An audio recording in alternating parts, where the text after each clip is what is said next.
GM, GA, GE. What is going on, ladies and gentlemen? We are back with a very special episode of Cup of Joe with Web3Joe, featuring none other than the legend, Mr. Alan Carroll. Alan, how are you doing, bro? Thank you so much for kicking it with us today for a bit. What's the word? Legend is a generous term, bro. I appreciate that. Doing well, man. A lot of stuff going on. A lot of projects launching. The market seems to be getting bullish. Jerome Powell's going to speak today, so definitely always an exciting day in crypto when that happens. Seems to always be an exciting day in crypto every day, especially lately, but especially when Jerome Powell speaks. And I absolutely disagree with you that it's generous when you say legend with you. That is a term that gets thrown around a lot in this world of ours, and I think for you, I think it was perfectly fitting. Once again, this is Web3 Joe. That's Web3 Job Ops and Events. They power these amazing spaces. We are here every Wednesday, every Friday, 9:30 a.m. Pacific, 12:30 p.m. Eastern, sitting down with leaders in the space to talk about getting hired in Web3 and how to succeed once you do. A couple quick things I want to call out up top on the Jumbotron. Links to the spaces. If you want to support, every like, comment, retweet goes a long way. We appreciate you. Also, we have a couple events that we're powering coming up at KBW, Korean Blockchain Week, as well as Token 2049. If you're going to be out there, make sure to tap in. We're going to talk today a little bit about what the importance is of showing up, being visible as well. So if you're out there, again, tap in. And then most recent post, or a couple posts by our honorable guest himself. So let's go ahead and jump into it. As I just mentioned, we have none other than Mr. Alan Carroll here with us today. He's ops over at donate.gg. Donate.gg is doing amazing work right now. If you're not following them, make sure you do, led by the legend himself, Mr. Leap. And he's also an intern at Uranium Digital. I want to hear more about that. He's part of the team at Rialo HQ, and he does socials at No DTE. I think I said that correctly, but we're going to get into that. Once again, Alan, it's a pleasure to have you. I know you got a ton of insights on this specific conversation. You're one of those people that seems to be everywhere all at once and crushing it while you do it with a smile on your face the entire time. So we know you're busy. We know you got a lot on your plate, so it means that much more that you would take some time out of your day to kick it with us. Let's go ahead and get started. I'd love to get the conversation going by asking you in your own words what you do, how you got started doing it, and we can go from there. Yeah, dude. Again, appreciate that introduction. Very lucky to be a part of all those teams. I can't take any credit for Donate GG, man. I mean, Leap is an unbelievable leader, and what he's doing and how he can organize a team, and also his executional ability is outstanding. Like whatever he says he's going to do, he's going to do. So can't say enough nice things about Leap. Just a massive fan of that guy and what Donate GG is doing. And shout out to St. Jude as well. Yeah, man, it's interesting. Like I started off just kind of creating content, being a copywriter was like my first job, and then it leans into a lot of other things, right? It's like, are you one of those people that's chronically online? Are you able to follow the industry and the space and stay on top of things and be aware of what crypto Twitter and that audience that you're marketing to, can relate to? So that's like kind of my main goal and role at most of these organizations is creating content and then just continuing to inform the leadership and the team on what's going on in the space, and almost a little bit of an advisor role as well, but definitely social media, man. I mean, crypto Twitter is an amazing place to operate. I know that we're branching out to other social media platforms as well, and I think that's great. But as long as Twitter remains relevant, I'd expect a crypto community to be here. And yeah, dude, it's super fun. Like bringing products to market and kind of experimenting with different strategies, what works, what doesn't work. Marketing is a crazy role in this industry because the industry is just always moving. It shifts. Like what worked even a month ago or 2 months ago might be irrelevant today. So definitely a fun job and keeps me on my toes. And yeah, dude, really enjoying it. Yeah, it's nice to see crypto native brands start to take a step out away from Twitter, start to kind of understand the value in being other places. But I will say, I agree with you. I don't see Twitter losing that number one spot anytime soon. Maybe there's a Web3 native replacement in the next 5, 10 years, but Twitter, there's just no match for how up to date it is. And in crypto, we like to, we watch the 1 second chart. So for now and for the last 10 years, it seems like Twitter has just absolutely been on top of that. Uh, Alan, you're an extremely humble guy, but I want to ask you, like, what do you think makes your content, or what is it about you and your approach that makes you stand out to these teams that you work with? Dude, that's a great question. I think they like that I've been in this space for so long and have just a lot of understanding on how things kind of work and the different cycles. And again, like I'm basically marketing to myself. Like I think I am the targeted user for a lot of these different organizations. Very interested in crypto innovation, different opportunities to make money, play with new tools or apps and things like that. And I think that if you've been in this space for a long period of time, it's extremely valuable because there's just not that many people who stick around for whatever reason. So yeah, man, it's definitely something with experience has helped a lot. They also like that I have some Web 2 background as well. Like working at VaynerMedia was incredible. Couple of years there, people still talk about that whenever they look at a resume or my bio. They're like, "That's interesting." And that was just a great place to learn. How to really be a marketer and creating content because it was a little bit similar to crypto Twitter in that you move very fast. There's a trend that happens or an event happens and you're reacting to it. You're creating content for all these different brands, so definitely a great starting point. And wouldn't be where I am today without that experience there. So yeah, man, a little combination of experience in Web 2 and Web 3, and then even myself, I challenge myself to create content every single day. The recent algorithm definitely did something to my reach, so I guess got to be even better, which is totally cool. But yeah, man, it's definitely that. Like I showcase my work. Like Twitter is a great digital resume. Like people can, what do they usually do? They share your Twitter profile. So you got to be careful about not doing too many retweets and stuff like that, right? Like you kind of want it to be somewhat clean and put your best work out there. And yeah, dude, I think there's that combination is probably the reason why. Your take on marketing to yourself, I think, is a really good one. I think it's a good approach to looking at things. And I think it kind of forces you and encourages you to make sure that you end up with the right teams that align with who you are and what you want to do. So, and it's really simple to wrap your head around, right? Like you're marketing to yourself. What would you like to see? What would someone like you appreciate, be drawn to, engage with? What are some of your favorite milestones that you've accomplished since you got into working in Web3? That's a good question, dude. I mean, obviously on the personal side, like even growing a Twitter account and creating content that people seem to resonate with and enjoy is just awesome. Because again, dude, I had no plans of building an audience. I just kind of started posting what I thought was funny because you never know if you're actually like funny or not. Like everybody's own jokes to them are hilarious, but when you put them out into the world, if other people find them funny, like that's just super cool. Dude, just like proud of the risks that I've taken and again continue to take. To be honest, like I think that if you're in this industry, you have to be willing to roll the dice a little bit. And look, dude, we can all go get a normal 9 to 5 job if that's more of your cup of tea. I totally get that. It's definitely a lot more safe. I would say that the dual edge of the sword is the upside is relatively capped with regards to earnings. So listen, dude, like even some of these projects, like before they raise money or even if after their first round, they might not be able to pay you that much, right? So it's like everybody wants this like 6 figure KOL deal, and for whatever reason, it's like I hear you. Like some people get paid ridiculous amounts of money, but the best opportunities in my life have started off by me seeing the vision of the product and seeing the potential upside about where it could be if everything works out.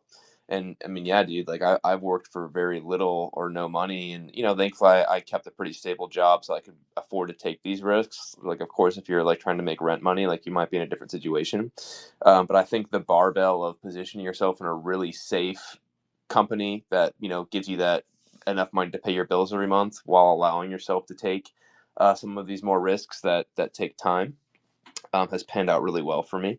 And yeah, dude, just like again, like meeting the team, like ask yourself if this works. Like, what would that actually mean? Like, crypto is an incredible opportunity right now with all these companies are raising money. There, of course, there is some, copycats just like not really being innovative, but there's also a lot of companies like taking some big swings that they might not hit a home run, but even if they hit a single or a double, if you're part of that team, you're gonna be doing well. So, yeah, dude, willing to definitely roll the dice is something that I think you need to have, and I'm very lucky. My risk tolerance is, I don't know if it exists to be honest.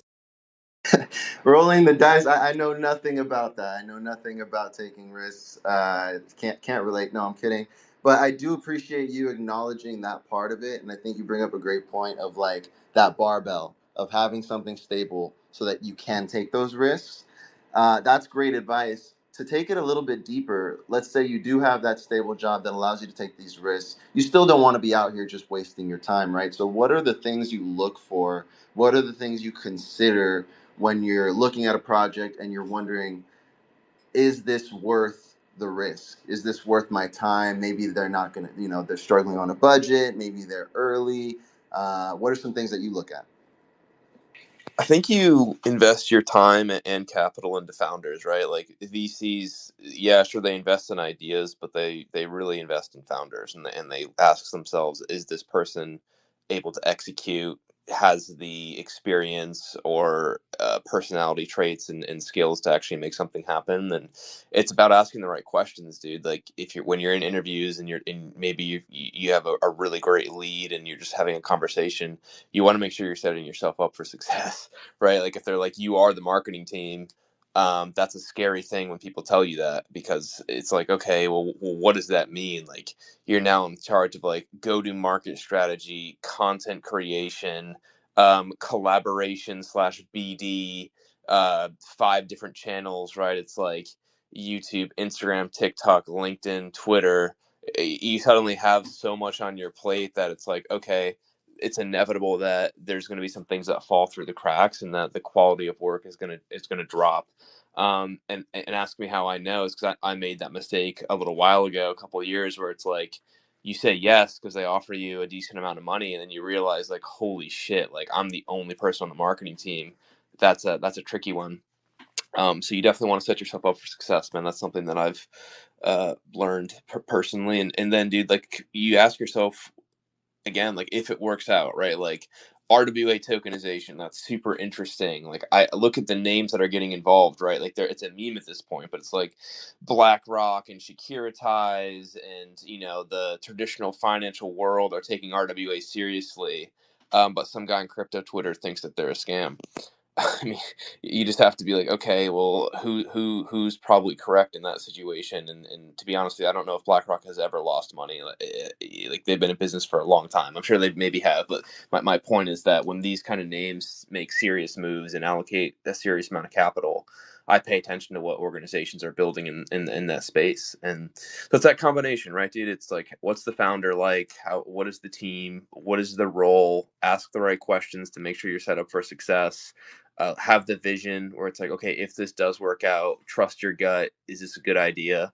And then probably the last thing, dude, is make sure it's not too repetitive, right? Like it's not just another, trading portal or whatever. Like there has to be some unique spin on it. Like I hate to use the word moat because I think moats are becoming less and less important because, dude, AI can like vibe code like half the apps that already exist, and it's only going to get even better.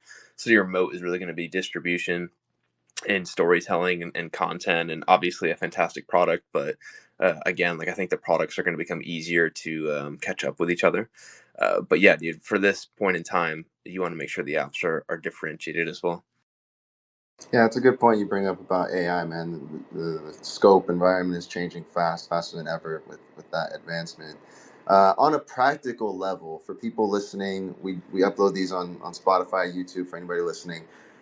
What is some like basic to get started advice for anybody listening who wants to get started working in Web3 and just doesn't know where to start? Dude, that's a great question. I mean, it depends how like guerrilla tactics you want. Like in my mind, if I really wanted to get hired and I was like, okay, I want to make sure I get in this industry one way or another, I would look at which companies have recently raised money. They usually always do some kind of press release campaign. Because usually one of the first steps after an organization raises money is that they're gonna probably increase their headcount unless they're very fortunate and already have a cracked team. But again, that gives you an additional budget to make job hirings. And I would literally like be emailing and reaching out to those people. If you already have built some kind of platform like on Twitter, it makes it like way easier to get a response, right? If you like send a DM to somebody and you have like an active profile and even the social proof of mutual following, like just being an active participant in this space, I think you give yourself a great advantage. But if you're not at that level, there's nothing wrong with like a cold email. And but again, you have to give some kind of evidence of what you're able to do. I mean, these people's schedules, like I look at the executive team and recruiters like calendars, and I'm just like, dude, these people have no time. Like they're not wasting any time. So if you are going to do that cold reach out strategy, like give them some kind of ammo that shows like who you are and what you can do. But again, I think the best step is to start participating in this space, man. I mean, like, dude, shout out to ICO Beast. Like that guy came onto the scene and just like provided value endlessly for an extended period of time and built himself into literally one of the main characters on crypto Twitter, and now literally the world is his oyster. And it's not easy. Like, don't don't you definitely have to put the work in, and it takes some time. But the upside is absolutely incredible. I mean, that guy changed his life in a year, and that's super inspiring. And shout out to him. Yeah, it's a great example, man, and you see it all the time. And I say it feels like every single week on this spaces that we host. Like I'm an advocate, and I fully believe that I think the opportunity here in this space is just absolutely unmatched. You have to. It doesn't mean you don't work hard. You still work hard. It's also like like I heard somebody say this about AI. It's like people think that AI is just like a one stop shop to do everything for you, and no, like you have to make it work for you. But that work that you put in, the output is going to be exponential. So when I think about like getting hired in Web3, somebody else mentioned this previously as well, which I think ties in directly with what you just said. It's like don't send a cold DM because, especially in this space, there's so much opportunity to make it warm. Make it warm. Start engaging, pop up where they're at, meet them where they're at, right? I love that phrase, whether it's on the Discord, whether it's at events, whether it's making sure that your profile represents something that would add value to their team. So, great points you bring up. Get the conversation going. Now you got their attention, and let's say you got a conversation scheduled. So you managed to find a slot in their busy schedule.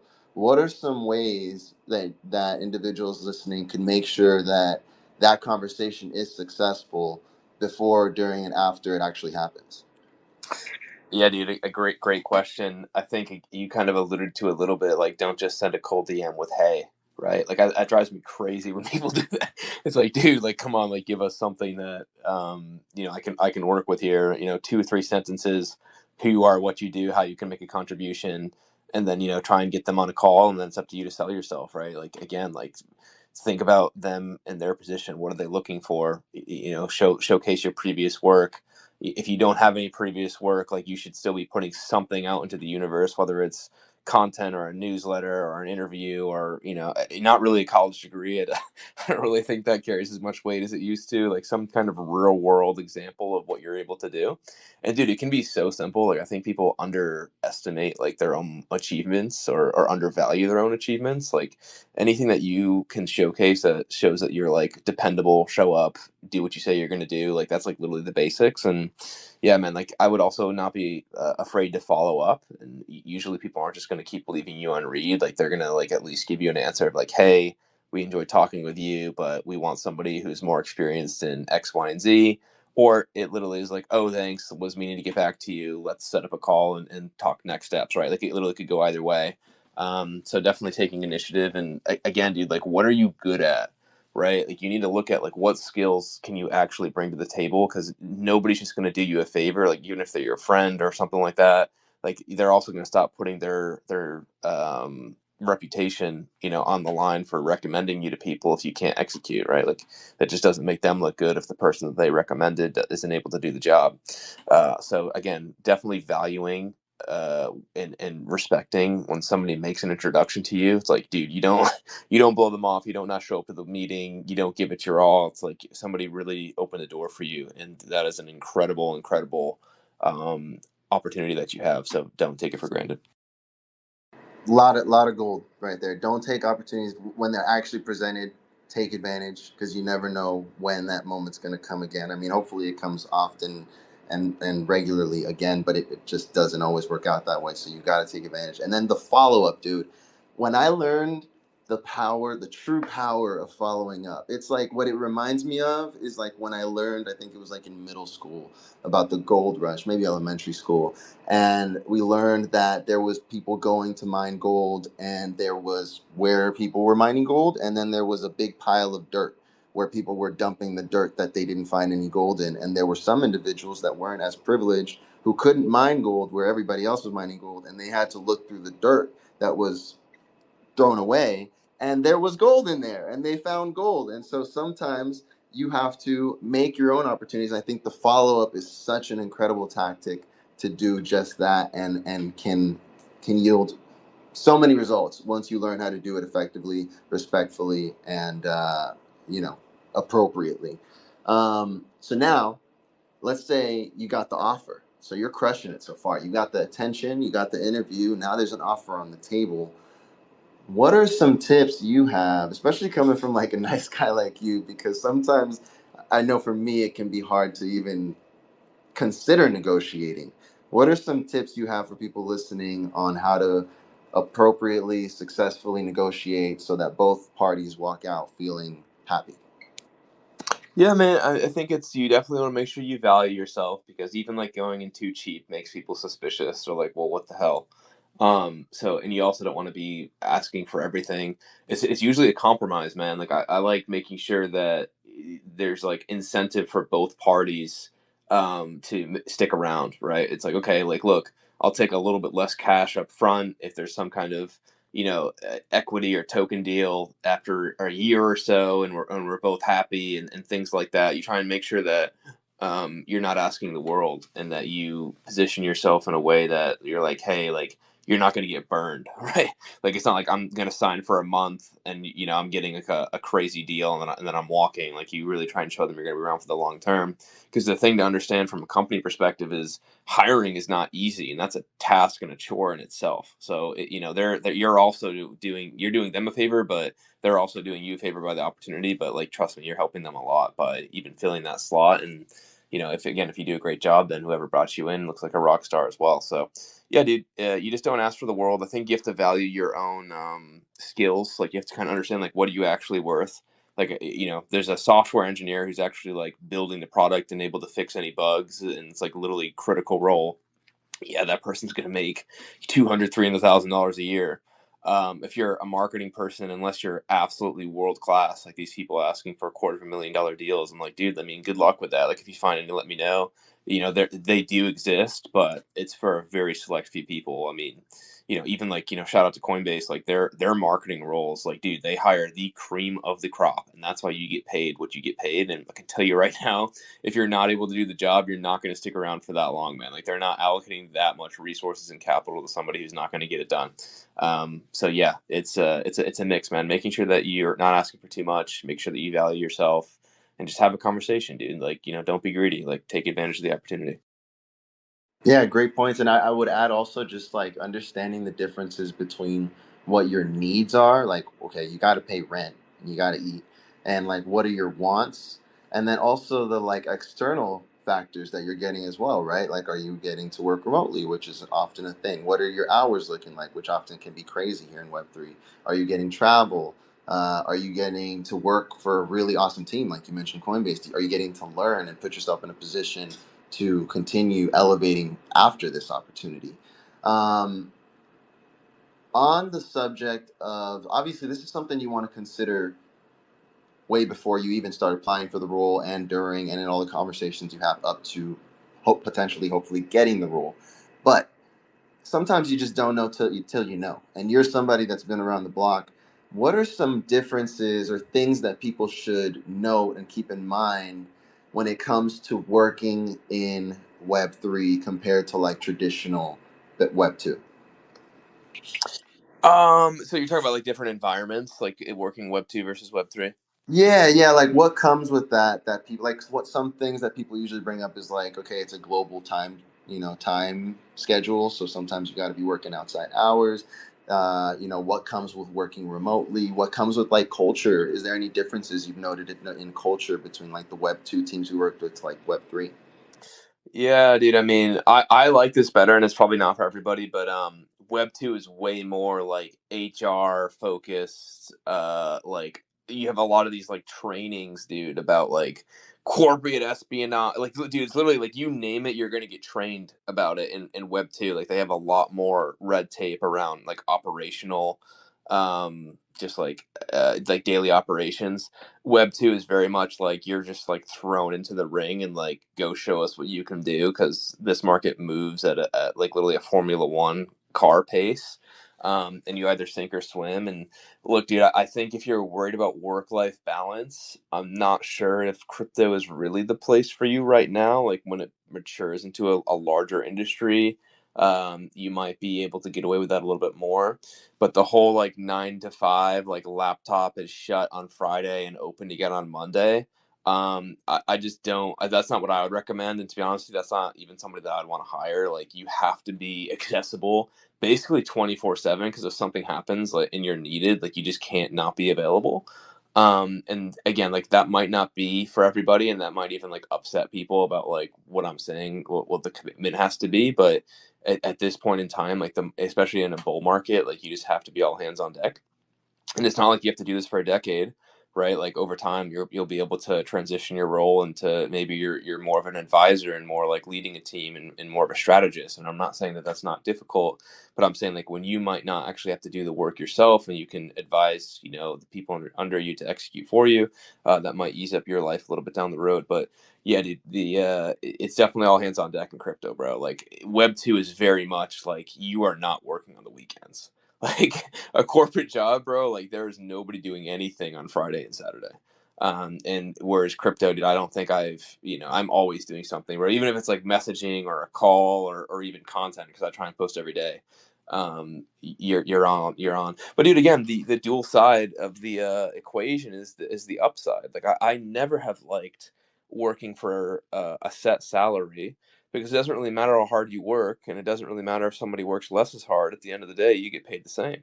And I never really enjoyed that. Like I like having the upside, where it's like if I work hard, if I come up with good ideas and execute them, and get users, and create bangers, like you will earn more money. And that to me is the exact environment that I want to be in. So I love the startup world, like even outside of crypto, like startups in general are exactly where I want to be. Because I don't know about you, gambler, but I don't really want to work until I'm 75 years old. Like I would like to be in a position, of financial security, to the point where, I'm not saying you retire and go sit on a beach, but you're able to do what you want to do, right? You're not at a place because you have to be there. And I, I'm not a millionaire, but I'm definitely in a comfortable position where I can do that, and work with incredible people, and really just give it my all. So yeah.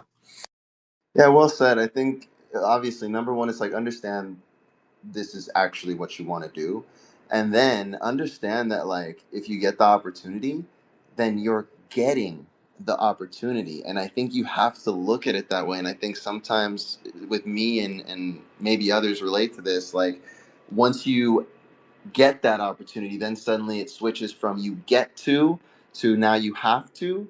And I think if you can live in that perspective of you get to, you're going to be a lot more successful. Even like your example of like, oh, they might need you, right? In times that are not quote unquote traditional work hours. Guess what? Like, that's awesome. That means you're doing something right. That means you've shown some kind of value to where they think they can count on you for X, Y, or Z. That's why they're hitting you up. Nobody likes to waste their time. It kind of ties into your point earlier, like recruiters, like people who are hiring, they want you to be the one. They want you to be they want you to succeed. Nobody's out here like wanting to waste their time, especially how quickly time moves here in crypto. So great points. We're going to be live for another maybe 10, probably less than 15 minutes. And we try to do a theme of the week every week that we're on here. This week's theme is building your reputation, which I would love to pick your brain about, Alan. How important is reputation in Web3? Because it feels like there's like two schools of thought. There's like, oh, CT has the attention span of a goldfish. You can come and scam today, you can come and scam tomorrow, nobody cares. And then the other side of the spectrum is like, well, it plays out long term, and the people who matter care, and you probably don't want to be that person who's looked at that way. So, like, what is your perspective on that? How important is reputation in Web 3? Dude, I think it's difficult because a lot of people have never had any kind of money in their life before. They have somehow built an audience on crypto Twitter, and somebody offers them, $20,000, $30,000 to do something that doesn't have high integrity or is a scam. I think I'm not saying I empathize, but I see why people do that. What I would caution them is that the second you start going down that road and acting in that way, you do close the door to a certain level of opportunity. And look, yeah, like $30,000 is a lot of money, dude. But you legitimately, as a young person, I don't know how else you're supposed to achieve financial freedom, following the traditional path, if you don't put yourself in an industry that is cutting edge and has opportunities that literally creates millionaires every single year. And you don't have to be a CEO, you don't have to be a CTO. Like if you get into the right organization and are patient and understand that it is going to be a multi-year process, you legitimately can change your life. And again, like you don't get those opportunities if you have a reputation of doing anything that is like scam or suspect, because those people are not going to want to associate with you. It's their reputation too. So there's like levels to this game. Like there is like the CT, like meme coin cabal, and like whatever you want to call it. But then outside of that, there's like venture capitalists and like people that don't even have like massive Twitter followings that actually like seriously move the needle in terms of when they get involved in a product or project. And those are the people that I would be trying to get on their radar, because like that's how you actually can change your life. So, look, dude, I understand how people do what they do. I think taking quick money very rarely ends well. Like you either like end up giving it all back anyway, or you like literally don't know how to manage it, so you just like start buying like Rolexes and stuff like that. And yeah, dude, I would just like definitely caution people and like ask yourself like, why are you here? Understand like the opportunity that you have. I mean, like, dude, like imagine like you were born and like you graduated in 2008, and you're entering a job market that has been obliterated and the economy has been obliterated, and that is your reality for a certain period of time. Instead, you're able to, operate in when the crypto industry is really reaching a certain level of maturity, right? Like post FTX, like look how often the government is even talking about cryptocurrency. Look at the kind of legislation that these entities are starting to pass, and how much attention they're putting on it. So it's really an incredible time to be here. So I wouldn't just throw it away, because who knows, dude? It could be a decade until this kind of market comes back. So I wouldn't waste your time. I'd be locked in and focused. It's been said that your brand is what people say about you when you're not in the room.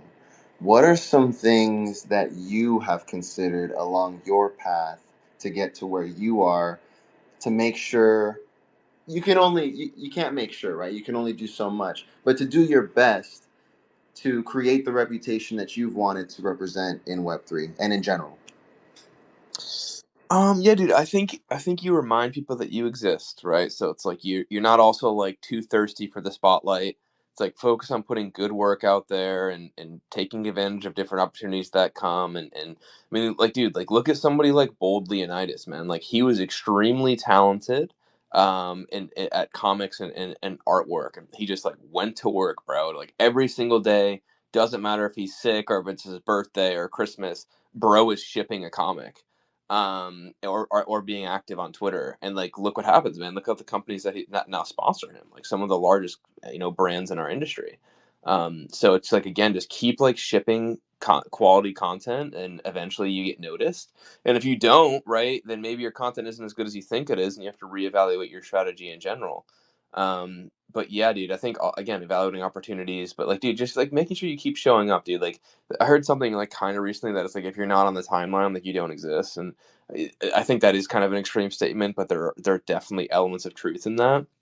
And again, dude, don't be too thirsty for the spotlight, bro. Like be careful. Like becoming the main character in this industry, like how many of those people are still around, dude? Like I'm not naming any names, but there's been people who have been the literally belle of the ball, and they're not here anymore. So ask yourself, what kind of career do you want, dude? I want a Hall of Fame career, right? Like every athlete can have one good season. I want to stack up a bunch of incredible seasons, and get that gold jacket. That's kind of what I'm going for.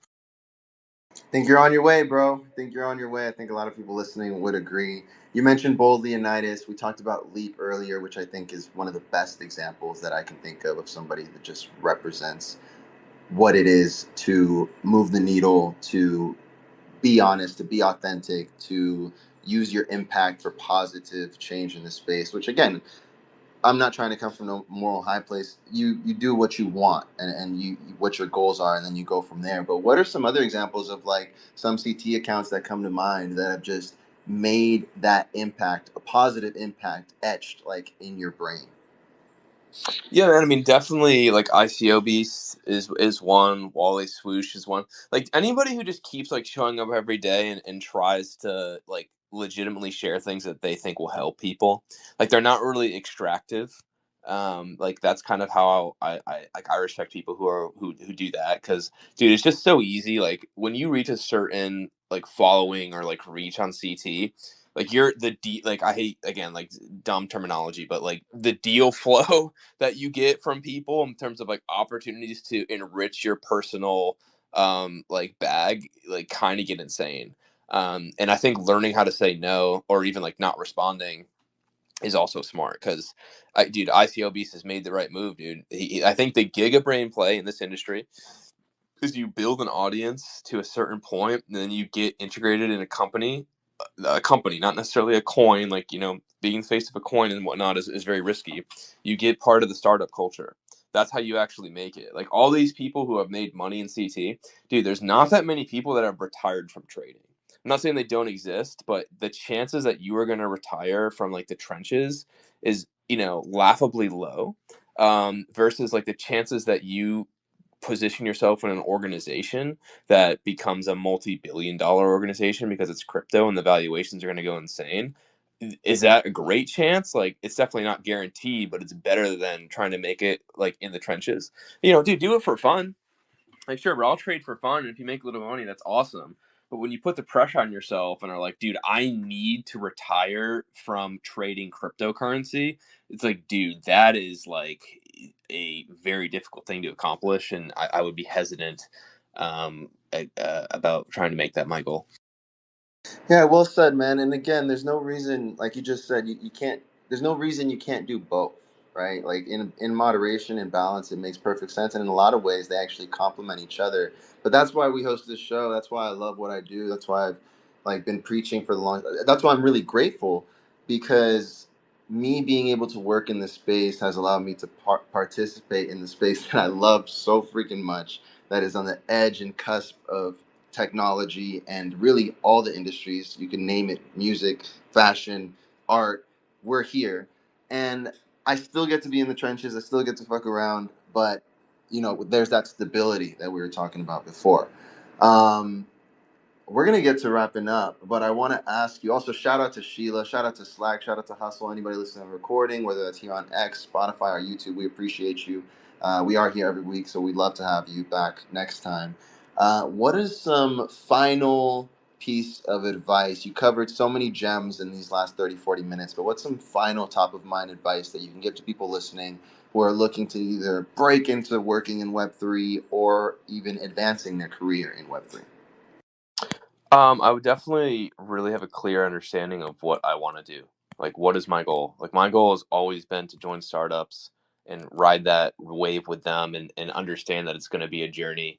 It's a marathon, it's not a sprint. I hate all those little like terms, but it's funny because they actually, a lot of them end up being true. Where it's like, you're not just going to like sprint into this industry and make $10 million in 6 months. You might be able to run a marathon in this industry and make $10 million over 6 years. And to be honest with you, the amount of money that most people have in their savings is unfortunately like very low. Like even in America, like if you have $5,000, like, most Americans unfortunately are not able to touch $5,000. And in this industry, you get airdropped that on a semi-regular occurrence, dude, just for participating in an ecosystem. Like imagine having a side hustle that makes an extra $5,000 a year. This is what we talked about earlier. Is like you have your normal stable job, and even if you're like, fuck, I hate this job, what does it do? It does allow you to take some swings that you wouldn't normally be able to do. And I think you stay in the safe world. Like, dude, even like I don't want to glaze too hard, but like ICO Beast had a normal job, bro. He had a normal job until recently, and then he was like, you know what? I've put this time into my crypto platform. I'm getting opportunities that probably pay me more than what I'm making now. It's time to do what I have to do. So he doesn't force himself, right? He's not like, holy shit, I have to make it in crypto Twitter. I have to make it in trading. I don't have a job. Like, dude, that just puts so much pressure, stress, and anxiety on you. I think that one, your decision making probably goes out the window, and also you lean into more desperation. And two, if you're a content creator or whatever you do, your quality of work definitely has to dip, dude. Like if you're working in that kind of stress, I can't imagine you get the best version of yourself and the highest quality. So again, it just depends how patient you are. I think that's the most unfortunate thing, dude, is like people are one-shotted in terms of attention. They have no patience, and they like, I need to make it now. I'm seeing Instagram and TikTok of all these people flying on private jets, and like my life, it's just they get really, in a bad place. And again, just be patient, focus on doing your thing, and the opportunities will come, bro. Like I've been here since 2021 definitely is what I would say. Like I'm a crypto Twitter class of 2021. I've been like in the crypto world from like 2018, just even buying a little bit of crypto and stuff like that. So it's been quite a journey. But I mean, dude, life is a lot longer than people think, right? It's like, yeah, sure, like life is short. I hear you, but it's also a lot longer than you think, and a lot can happen in 5 years. So lock the fuck in. Lock the fuck in, ladies and gentlemen. If not now, then when? If not you, then who? So make it happen. Alan, you're an absolute legend, bro. I'm going to stand on that. I don't care what you say. Thank you so much for stopping by and kicking it with us. It's been a truly insightful 45 minutes. I hope you guys got value out of it because I sure did. Again, shout out Sheila, shout out Slack, shout out Hustle. Shout out anybody listening to recording, anybody on Spotify, anybody on YouTube. We appreciate you. Make sure you show love to Alan. Give him a follow because if you thought he dropped value here in this space, following him will give you 10x that value in just memes alone. Also, I pinned up the teams he's working with up top. If you want to show love, I highly encourage you to do so because anybody associated with this dude is doing it right. Of course, please show love to Web3 Job Ops and Events that powers these spaces. If you're looking to start working in the space, tap in with us. We have a Telegram that's linked in the bio with junior roles, mid-level roles, all the way up to senior roles. So tap in. That's a great way to kind of get started, get your finger on the pulse. And we would love to have you back next time. Until then, ladies and gentlemen, y'all know the drill. We appreciate you. We're rooting for you, and we will see you soon.